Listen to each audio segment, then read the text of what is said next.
चुनावी साल में जब मोदी 2.0 का बजट आया और सबसे छोटा बजट भाषण निर्मला सीतारमण जी ने दिया तो हमें लगा कि वो 10 बड़ी बातें क्या हैं वो आपको आसान शब्दों में समझा दें। तो आपको बता दें, सबसे पहले इकोनॉमी की बात हुई। कहा गया इकोनॉमी में बीते 10 सालों में बड़े सकारात्मक बदलाव देखने को मिले हैं। वित्त मंत्री ने कहा कि सबके साथ सबके विकास के मंत्र के साथ सरकार आगे बढ़ी है। कई योजनाएं शुरू की गई हैं, रोजगार के मोर्चे पर बड़े कदम उठाए गए हैं।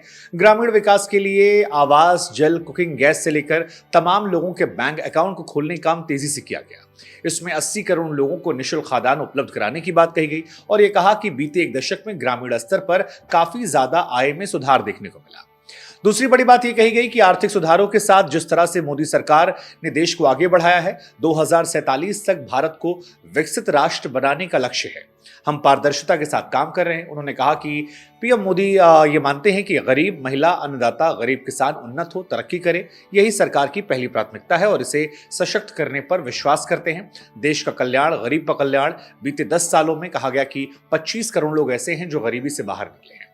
इसके अलावा टैक्स को लेकर बात हुई। कहा कि इस बार भी लोग आस लगाए बैठे थे, लेकिन सरकार ने अंतरिम बजट में बदलाव करने से इंकार कर दिया है। यानी टैक्स पेयर को ना कोई राहत दी गई है, लेकिन टैक्स स्लैब में कोई बदलाव नहीं हुआ है।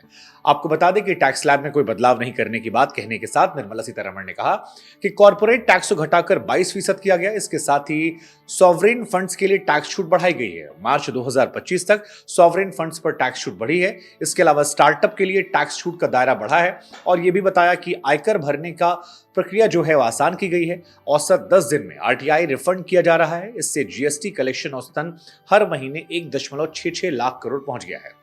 सरकार की तरफ से बजट के भाषण में जो उपलब्धियां गिनाई गई उनमें था कि 78 लाख लोगों को पीएम स्वनिधि योजना का लाभ मिला है। 10 साल में 25 करोड़ लोग ऐसे हैं जो गरीब की रेखा से बाहर आए हैं।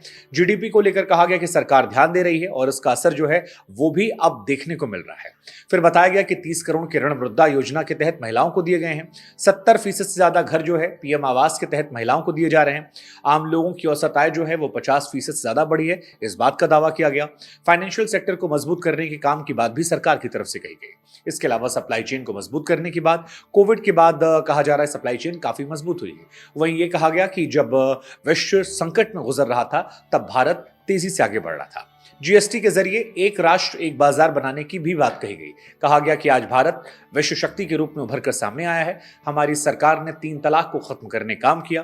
पीएम आवास के तहत 3 करोड़ घर बनाए गए। अगले 5 साल में 2 करोड़ और घर बनाए जाएंगे। सर्वाइकल कैंसर के लिए टीकाकरण को बढ़ावा दिया जाएगा। इसे रोकने के लिए काम किया जाएगा। इसके तहत 9.14 साल के लिए बच्चों को मुफ्त टीकाकरण किया जाएगा। साथ ही ये भी कहा गया कि अब तक 1 करोड़ महिलाओं को लखपति दीदी बनाया गया है। इस लक्ष्य को 2 करोड़ से बढ़ाकर 3 करोड़ तक कर दिया जाएगा। तो मोदी सरकार के बजट की ये कुछ बड़ी बातें थी। कौन कौन सी उम्मीदें आप लगाए बैठे थे जो पूरी नहीं हुई हैं, आप चाहें तो कमेंट सेक्शन में हमें वो भी बता सकते हैं कि आपको कहां पर लगा कि ये बेहतर काम हुआ है और कहां पर सवाल जो है वो आपके मन में रह गया।